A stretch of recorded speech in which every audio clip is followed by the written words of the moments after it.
Johnny Carson's legendary oceanfront estate is located at 2845 Riviera Drive, in the heart of Malibu's prestigious Broad Beach neighborhood.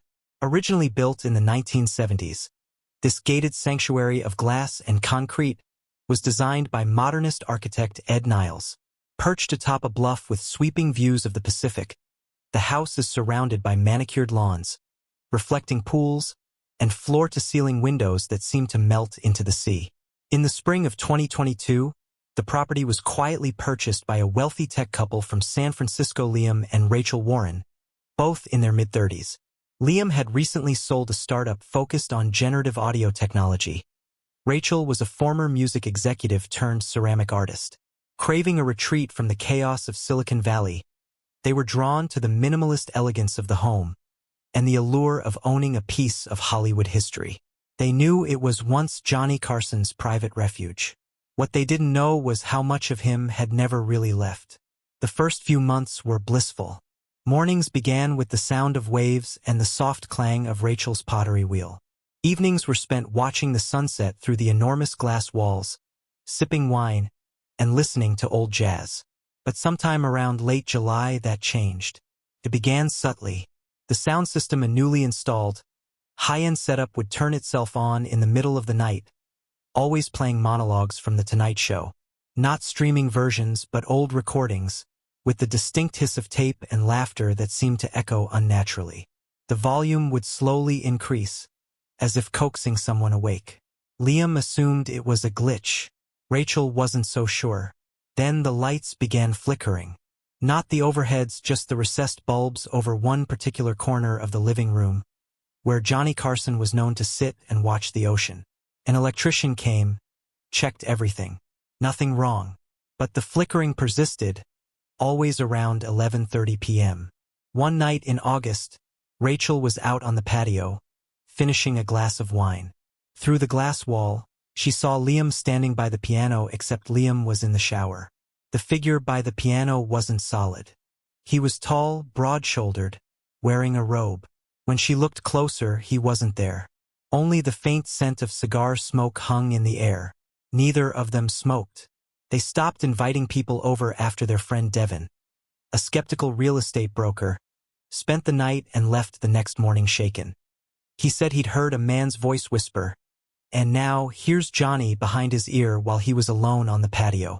Johnny Carson's former study, which the Warrens turned into a meditation room, was always ice cold, no matter how high the thermostat was set.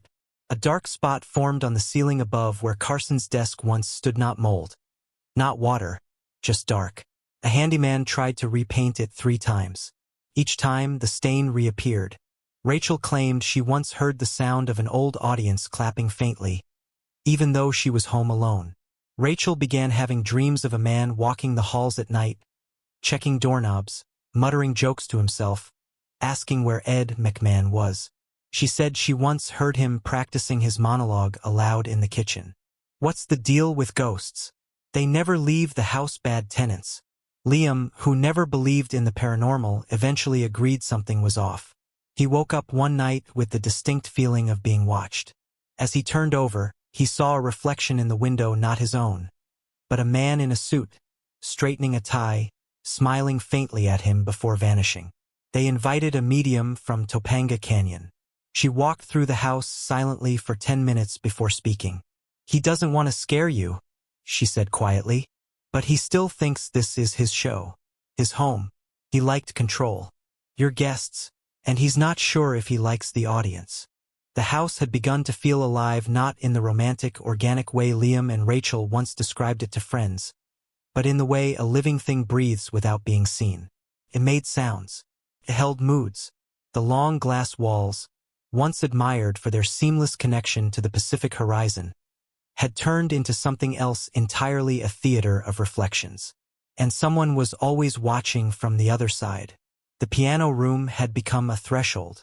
It sat near the edge of the house, where the floor dropped down into a sunken conversation pit Johnny Carson reportedly used for quiet evenings and deep thinking.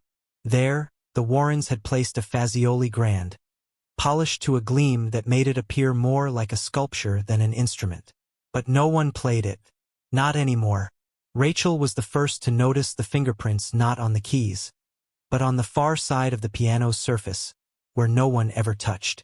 Not smudges from a cleaner or dust from open windows. These were perfect, unmistakable handprints. Large, masculine.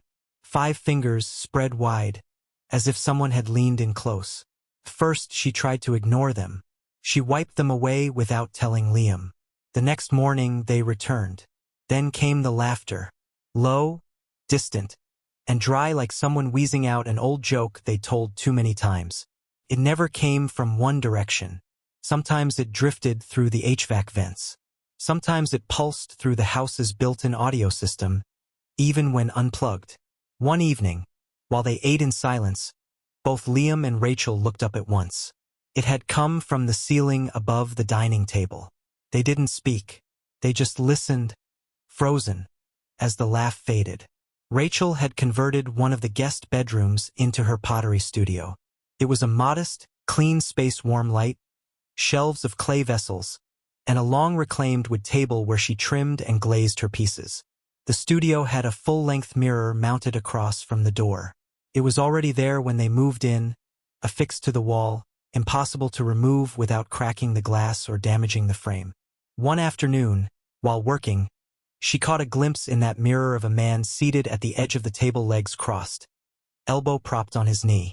He wasn't moving. His eyes were cast downward, as if watching her work with a kind of detached curiosity. She turned, startled. The chair was empty. She stared into the mirror. He was still there, only visible in the reflection. He wore a dark jacket, something formal like a host suit. His hair was gray, combed back neatly. His face was pale, drawn. His eyes didn't meet hers, but he stayed for almost a full minute, watching. Then, slowly, the reflection faded, not like something disappearing in smoke, but like an image losing signal, as if the mirror itself had changed channels. Rachel didn't go back into the studio for a week. While Rachel's encounters felt passive, almost melancholic, Liam's experiences were more invasive. It began with static. He'd built a recording room in the lower floor of the house, heavily soundproofed, insulated from the sea wind and road noise. At night, he would sometimes work with AI voice samples or mix old radio footage for his next project. One evening, around 2 a.m., the software he used to generate vocal patterns picked up interference. Not from the mic, from within the project itself. He played it back. There was a burst of static, then silence, then, This is the part where I pretend to smile." The voice was unmistakably Johnny's, but slurred, slower, more tired than his on-air persona. Liam froze. He hadn't used any Carson recordings in the session. He checked the history. There was no file attached. The waveform appeared out of nowhere. He hit play again. You can die in front of everyone and they'll still ask for a laugh.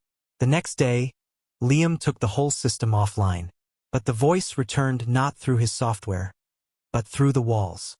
In October, Rachel woke to the sound of shuffling down the long glass hallway. The moonlight lit the corridor faintly, casting watery reflections from the pool outside onto the marble floor. The air was still heavy with salt. She sat up slowly, careful not to disturb Liam. The sound stopped, but in the glass, she saw a silhouette not on the outside, but reflected inside the house. A man, thin, upright, standing near the far end of the hall where the original blueprints placed Johnny Carson's private library. The library had been converted into a walk-in wine cellar, one Rachel rarely used. The figure didn't move, didn't approach. She rose from bed, stepped into the hallway barefoot. Her steps echoed slightly, but the figure didn't respond. As she neared, the shape blurred. Not from her movement, but as if the light had bent around it. Then it vanished. Inside the wine cellar, there was no one, but the door was open, and on the floor, resting on the limestone tile, was a single VHS tape. No label. Don't forget to subscribe and like if you liked this story.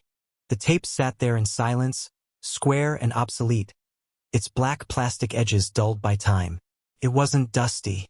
In fact, it looked like it had been placed deliberately centered between two wine racks, just beyond the glow of the motion sensor light, as though someone had set it down and stepped away. Rachel hesitated before bending to pick it up. She turned it over in her hands. No writing, no markings, no scratches or damage. Just a blank cassette like a held breath. She stood for a while in the doorway of the wine cellar, listening. There were no more footsteps, no wind, no house settling. Just the low hum of the sub-zero refrigeration system and the distant crash of surf. She didn't wake Liam. Instead, she left the tape on the kitchen counter, then locked the cellar door. The following evening, they searched through Liam's studio for a player. Rachel, still shaken, insisted they view it together. Liam retrieved a dusty VCR from storage, still boxed from their move. He rigged it to a flat screen in the media room, an odd marriage of eras, coaxial cables feeding into HDMI adapters. The screen flickered to life with white noise, then black, then an image. The camera was still low quality, clearly shot on analog tape. It showed a room, dimly lit, wood-paneled walls, a small desk, a stack of note cards, a single microphone. The camera never moved, but occasionally, the lighting shifted soft glows, as if a stage light were being adjusted off-camera. Then Johnny Carson walked into frame. Not from the wings, not from a curtain, but from the dark, behind the desk. He wore a gray suit, perfectly tailored. His posture was straighter than they remembered from old footage, but his face was older. Much older. The kind of old that cameras used to soften, but couldn't completely hide. His eyes had a sheen to them, not wet, not expressive, just tired. He sat at the desk, said nothing for nearly a full minute. Then he looked at the camera. There's a moment, every night right before I went out there. He paused. Right before Ed said my name. When the band started. When the lights changed. When the audience leaned forward. A long silence. That was the moment I was still me. He glanced down at the cards on the desk. Blank. His fingers hovered over them. Unsure. And then I stepped out, and I became who they needed me to be. Rachel's hands clenched her knees. Liam stared at the screen. The footage flickered. Carson's face blurred slightly, then resolved again. His lips moved, but no sound came out. For almost 30 seconds, he appeared to be talking, but the audio was silent. The words were lost. Then the video cut to static. They rewound the tape, trying to find the point it had started. But this time it played differently. No image, just black. And one sentence spoken clearly, right before the tape ended. Get out of my house. From that night forward, the house began to hum. It wasn't a sound they could pinpoint, it was more like a sensation. The floors beneath their feet seemed to vibrate softly. Sometimes it came in pulses. 3 beats, then silence, then 3 more, almost like someone practicing an entrance. Step, step, stop. Step, step, stop. The lights in the piano room dimmed and brightened at odd intervals. The chandelier in the dining area swung slightly at night, though the windows were shut tight. The pool pump stopped working altogether. Twice a repairman was called, and both times he left muttering, "It's like the wiring's being rerouted, but there's no sign of it." Rachel began keeping her phone's voice memo app open while she worked in the studio.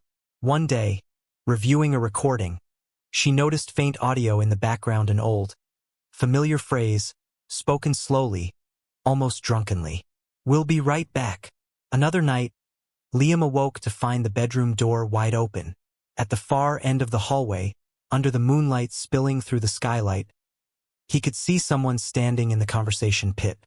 The figure's back was turned, but the shoulders, the posture, the faint outline of a microphone in one hand. When Liam stepped forward, the figure didn't react. He flipped on the hallway light. Nothing was there. In November, they made a decision to start clearing out parts of the house they hadn't touched. There was a basement-level storage room off the garage that had been locked since purchase, accessible only with an old metal key the realtor never found. The Warrens assumed it was a utility closet or disused wine storage. But after the tape incident, Rachel insisted they try again. They hired a locksmith. It took almost an hour, but finally the old door groaned open. Behind it was not a closet. It was a room furnished, windowless, and completely intact. Soft yellow carpeting, a beige couch, an old vanity mirror surrounded by lights, many of which were burned out, coat rack, several jackets. The air inside was dead, dry, unmoved for what seemed like decades. On the wall was a black and white photo of Johnny, alone, standing in front of a curtain, not smiling. On the back of the photo, written in faint marker, "He never really left." Rachel stepped backward. The lights in the vanity flickered on. The discovery of the green room, perfectly preserved, windowless, humming with a dead kind of stillness, marked a point of no return. It wasn't just eerie. It felt intentional, like a part of the house that had been waiting to be found. The couch's cushions were sunken, as if someone had recently stood up from them. The carpet was dustless. A faint trace of cologne, sharp, classic, from another era, lingered in the air. It wasn't like stumbling on a room frozen in time. It was like intruding on a space still in use. Rachel refused to go back downstairs after that day. Liam, skeptical and deeply disturbed in equal measure, had the locks changed, the room resealed. But each night something about the house changed. A drawer left open, a light bulb removed and set gently on the counter. The living room television flickering to life by itself, playing only static and faint, distorted laughter. And then came the audience. It began during dinner. The sound was almost imperceptible at first, like the hush of a crowd waiting for a performance to begin. Liam paused mid-bite, fork in the air. Rachel froze. Came from all around them. A murmur, the low ripple of people seated, fidgeting, whispering. A throat cleared. A single cough. Then silence. Rachel whispered, "Do you hear that?" Liam nodded. They moved through the house together, room by room, following the presence. It didn't fade. It followed, like they were on a stage and couldn't find the wings. As they walked into the conversation pit, the old sunken lounge, Rachel stopped suddenly. Her arms were covered in goosebumps. She looked up. Above them, the lights arranged in a grid across the ceiling had turned on automatically, with a soft buzz, illuminating them in warm white light. Lights meant for broadcast, studio lighting. And then, through the sound system came a voice. Quiet, warped, ancient. "Here's Johnny." It wasn't a recording. It wasn't digital. It was present. Spoken live. Spoken there. They tried to leave the next day. Bags were packed in silence. Every suitcase, every camera, every fragile ceramic piece Rachel ever made. Liam backed up his files, disconnected the studio equipment. Their real estate agent was notified. They locked the doors, loaded the car, and pulled out of the driveway. They didn't make it to the PCH. The car stalled, dead electricals. No engine warning, no sputter, just silence. Liam tried to restart it. The dashboard remained dark.